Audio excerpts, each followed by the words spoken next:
चन्द्रार्धकृतशेखरां वृषारूढां शूलधरां शैलपुत्री यशस्विनी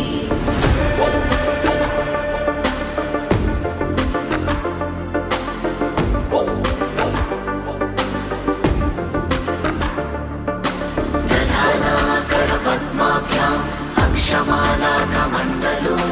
देवी प्रसीदतु मयि ब्रह्मचारिण्यनुत्तमा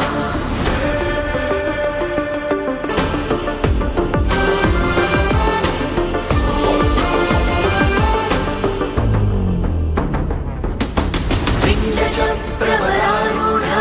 चण्डकोपास्त्रकैर्युता प्रसादं तनुते मह्यं चन्द्रघण्टेति विश्रुता